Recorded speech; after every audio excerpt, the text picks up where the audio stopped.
Vous écoutez Europe 1, il est 8h18. L'interview politique d'Europe 1. Pour tout vous dire, exceptionnellement, Jean-Pierre Elkabbach a enregistré son interview hier avec Jean-Yves Le Drian. Sauf que depuis, évidemment, on a appris que le Brésil n'achèterait finalement pas de Rafale. Je suis donc retourné voir le ministre de la Défense il y a quelques heures. On commence donc par ça et vous retrouvez Jean-Pierre juste après.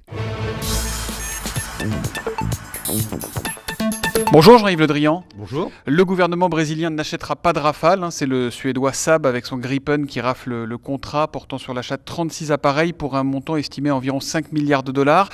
C'est un vrai coup dur pour la France. J'imagine que vous êtes déçu. C'est une décision souveraine du Brésil.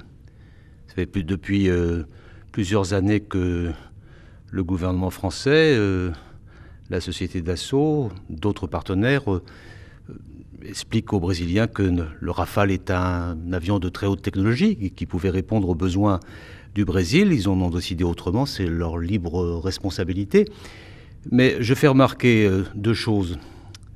La première, c'est qu'au Brésil, nous avons un partenariat de défense très important qui est en cours, aussi important financièrement que le Rafale. En particulier, la mise en œuvre d'une base navale et de la construction de 4 sous-marins à Itaguaï, qui se chiffre à plus de 6 milliards d'euros. On n'en parle pas assez, mais ça marche. C'est pas une stratégie de diversion, comme on dit chez les militaires, là? Parce que la semaine dernière, quand François Hollande était au Brésil, c'était bien pour essayer d'emporter la décision auprès de Dilma Rousseff. Non, il y avait d'autres choses à faire au Brésil. Il y avait ça aussi. Oui, mais il y avait aussi le Scorpène. Et là, ça marche. Et puis, par ailleurs, il y a avec le Brésil une bonne collaboration sur la construction d'hélicoptères Caracal. Donc, nous avons une relation de défense très significative avec ce pays qui continuera. Et puis le Brésil, même si je dois décevoir les Brésiliens, ce n'est pas la cible prioritaire, du Rafale. Nous avons d'autres prospects plus importants. C'est l'Inde par exemple. L'Inde et le Golfe. Il y a une discussion exclusive avec l'Inde depuis 2012. On parle d'un contrat d'une valeur de 13 milliards à peu près, 13 milliards d'euros. Vous êtes confiant quand vous voyez que finalement personne ne veut du Rafale? Le Rafale n'a jamais réussi à s'exporter? Oui, le Brésil n'était pas notre cible prioritaire, donc c'est la décision du Brésil.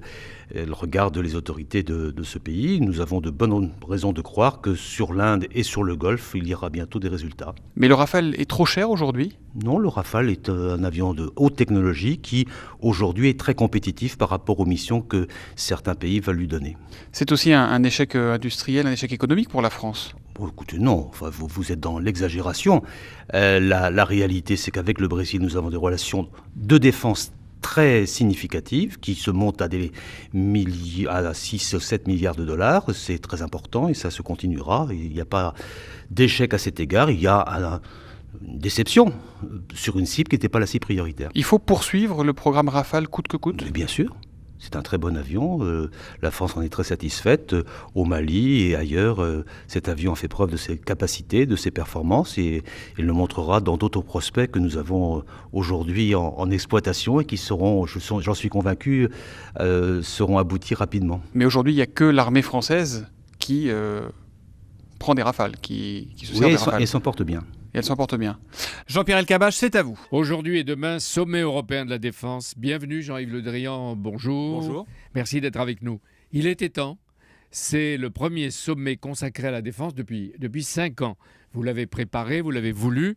Est-ce qu'on peut dire que cette fois, on attend des progrès concrets? Oui, il était temps.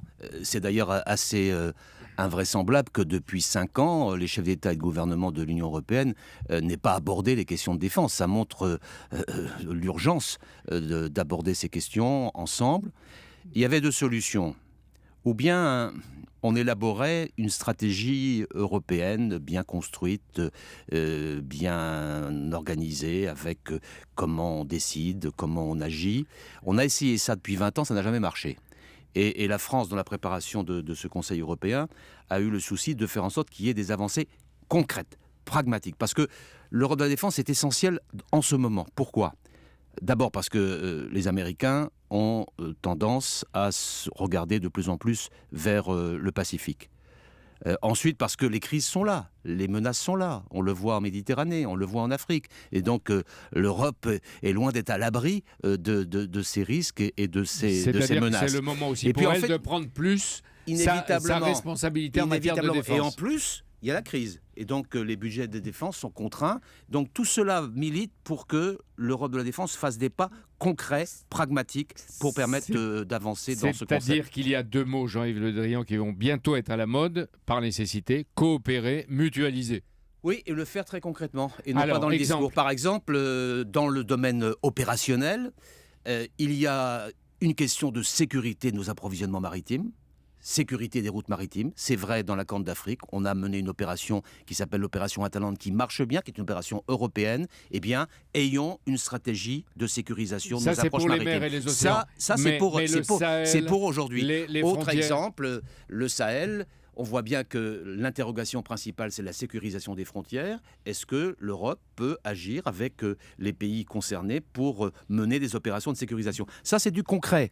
Et de la même manière, dans le domaine capacitaire, est-ce que l'on peut faire en sorte que nos moyens de transport soient mutualisés, que l'un prenne l'avion de l'autre pour mener telle ou telle opération? Voilà du concret qui, je pense, pourra être mis en œuvre aujourd'hui. Jean-Yves, vous posez des questions, mais vous avez des réponses. Non, je pense que tout ça va... c'est oui? Oui, je pense que ça va avancer. Il y a eu une réunion des ministres de la Défense en fin novembre où tous ces sujets-là ont été mis sur la table. Des progrès vont sûrement être enregistrés, des progrès concrets. L'Europe de la Défense se fera de manière pragmatique et non pas de manière théorique. Voilà ce que je veux dire. Mais par exemple, la France a acheté des drones d'observation aux Américains, les seuls qui fabriquent avec les Israéliens des drones. Et ici, vous nous aviez promis, pour la fin 2014, une dizaine de drones. Mais on ne les verra pas dans le ciel de l'Europe. Les drones dont nous avons fait l'acquisition seront en fonction à la fin de cette année en Afrique, au Sahel. C'est là leur principale mission. Et les deux premiers sont arrivés et seront en exploitation. Mais au niveau européen, il y a deux questions qui se posent pour les drones. La première, c'est ceux qui sont aujourd'hui en capacité de mettre en action des drones. Peuvent-ils se mettre ensemble pour parler ensemble de l'usage qu'ils font de leurs drones? Je pense, réponse oui. Aujourd'hui, une espèce de club des utilisateurs de drones, que les Britanniques, les Italiens, les Allemands, tout ça, je pense, va pouvoir être acté au Conseil européen d'aujourd'hui. Et d'autre part, est-il normal que les Européens qui ont tant de technologies dans le domaine de l'avionique soient incapables de produire eux-mêmes un drone de nouvelle génération? Ma réponse est non. Est-ce qu'on peut se mettre ensemble pour produire ces nouvelles machines pour l'horizon 2022-2023? Mais on commence maintenant. J'espère que la réponse est oui. Et mutualiser, avons-nous dit, dans 10-15 ans, est-ce que chaque pays pourra avoir son industrie d'armement? On peut regarder EADS et son aéronautique mutualisée. Mutualiser, ça veut dire... Non, mais mutualiser, ça veut dire deux choses. Ça veut dire mutualiser les capacités existantes aujourd'hui, le ravitaillement en vol, le transport, j'en ai parlé. Mutualiser, ça veut dire aussi construire ensemble une industrie de défense capable de répondre aux besoins de nos forces en Europe dans les années 2020-2025. J'espère que les réponses seront positives. En tout cas, pour la première fois depuis 5 ans, les dossiers sont mis sur la table et j'espère que ce Conseil européen de la défense, qui ne s'est pas réuni depuis 5 ans, pourra se réunir tous les ans pour faire le point. Ça devient une nécessité. L'Europe de la défense est une nécessité. Les Européens doivent remilitariser une Europe souveraine et je pense que vous attendez un nouvel élan vers l'intégration de l'Europe, puisque vous avez eu au téléphone, ou vous avez rencontré hier, je ne sais pas, la chancelière Merkel et ses ministres, la nouvelle ministre de la Défense, une femme pour la première fois en Allemagne, Ursula von der Leyen. Oui, j'ai eu la nouvelle ministre de la Défense de l'Allemagne hier soir. Ursula von der Leyen. Nous avons pris contact et nous avons décidé de nous rencontrer très rapidement, parce que l'Europe de la défense pragmatique, concrète dont je parle, elle ne peut pas se faire sans l'Allemagne, notre partenaire sur beaucoup de sujets, y compris sur les questions de défense. Jean-Yves Le Drian, vous rentrez de Bangui. Est-ce que les milices chrétiennes et musulmanes acceptent maintenant d'être cantonnées et désarmées Je suis allé à Bangui vendredi dernier. J'ai pu faire le point de la situation militaire, mais aussi rencontrer les autorités religieuses, rencontrer aussi les autorités politiques. La mission de nos forces, elle est demandée par la communauté internationale, par les Nations Unies. Nous sommes là au nom de la communauté internationale. Ça on sait, mais est-ce que ça progresse? Il faut le dire avec force, parce que c'est le droit international que nous voulons remettre en situation. Est-ce que ça progresse? Oui, parce que depuis que nous sommes là, avec les forces africaines qui jouent un rôle tout à fait significatif et qui vont augmenter au cours des jours qui viennent. Avec l'aide du Tchad, du Cameroun, du Congo, de la Guinée, du Gabon, du Burundi, donc d'autres viennent. africaine, aujourd'hui rejoindre les forces africaines qu'on appelle la MISCA. Nous sommes en appui de la MISCA et depuis que les soldats français sont arrivés, on a pu constater, j'ai pu constater moi-même, une baisse de la tension. D'une situation, nous avons d'abord pour mission le désarmement impartial sur Bangui.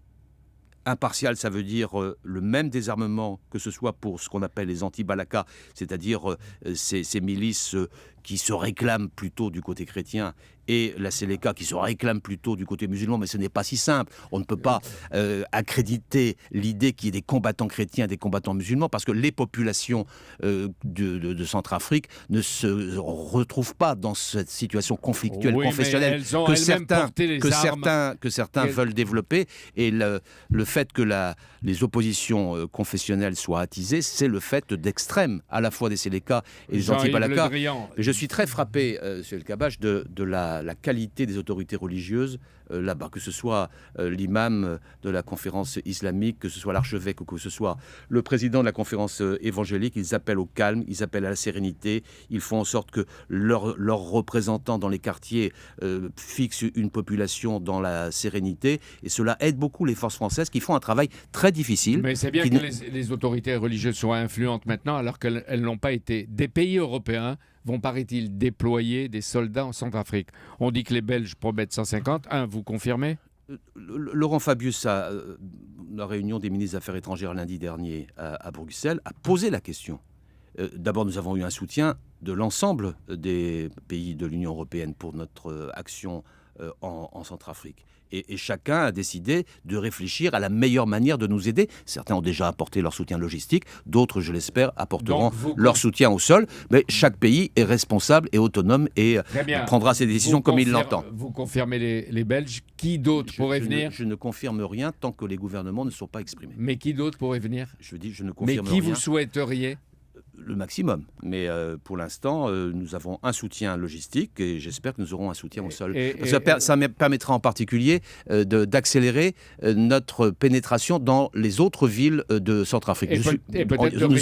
Nous sommes allés déjà à Bossangoa, qui était la ville la plus sensible, vraiment l'épicentre des rivalités confessionnelles. J'y suis allé moi-même, situation un peu compliquée, un peu tendue, mais là aussi la tension a commencé à baisser. Et quelle sera la mission au sol de ceux qui viendraient ? De nous aider à poursuivre ce que j'appelle le désarmement impartial et de nous aider à protéger l'aéroport de Mpoko, qui est l'aéroport où nous sommes basés et où il y a beaucoup de réfugiés en ce moment. On disait que les Français resteraient 6 mois. Aujourd'hui, on dit le temps qu'il faut, c'est-à-dire plus que 6 mois.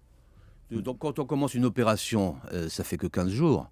On ne fixe pas la date de fermeture. Ce ne serait pas sérieux de la part d'un ministre de la Défense. Non, on a dit le périmètre est d'environ 6 mois. Bon, on verra si c'est 5 mois ou si c'est 7 mois. Donc vous répétez le temps qu'il faut. Dernière question sur le Mali. Il n'est pas encore pacifié. Il paraît qu'il y a encore des attentats, et il y en a, à Al-Qaïda et l'AQMI qui restent présents. Est-ce que vous confirmez, Jean-Yves Le Drian, que des chefs exécution d'AQMI ont été arrêtés ? D'abord, depuis un an, il y a quand même un progrès considérable. Il vient d'avoir des élections. L'élément le plus important, je le redis pour nos auditeurs, quand même, les élections législatives viennent de se passer, il y a eu une participation significative, et donc maintenant, il y a un gouvernement avec une Assemblée nationale qui aurait dit ça il y a un an. Bon, il faut mettre les réalités telles qu'elles sont. Il y a encore quelques poches dont nous nous préoccupons et qui font que nous avons mené des opérations de contre-terrorisme qui ont donné des résultats les jours derniers. C'est-à-dire une dizaine de chefs terroristes. Pas tous des chefs. Oui, ou des chefs exécutants. Nous avons agi et nous continuons à agir pour éradiquer toute trace liée à Al-Qaïda, à AQMI en particulier. Je vous rappelle qu'AQMI, c'est une filiale d'Al-Qaïda. Et vous êtes sur la trace de Mokhtar Belmokhtar, qui est le chef de tant d'attentats ? Il y a Mokhtar Belmokhtar, qui a été à l'origine de l'attentat aussi en Algérie. Puis il y a d'autres groupes. Vous savez, ces groupes terroristes, ils vont, ils viennent, se rassemblent, se dispersent, et il faut donc les suivre de près. C'est le rôle que nous confions à nos forces pour l'année 2014, puisque nous gardons 1 millier de soldats au Mali, dont la mission principale, désormais, c'est le contre-terrorisme. Dernière remarque, pour les fêtes de fin d'année, combien de soldats français seront-ils en OPEX, en opération extérieure ? Si l'on compte toutes les opérations extérieures où la France est présente, c'est environ 8000 soldats. aujourd'hui, en opération extérieure, que ce soit si on intègre le Liban, le Mali, la Côte d'Ivoire, la République centrafricaine, oui, ça fait du monde. Vous irez les voir sans doute. J'irai les voir, oui, comme je vais chaque année. Bonne journée, merci d'être venu, et bon sommet européen puisqu'il n'a pas eu lieu depuis 2008. Merci beaucoup.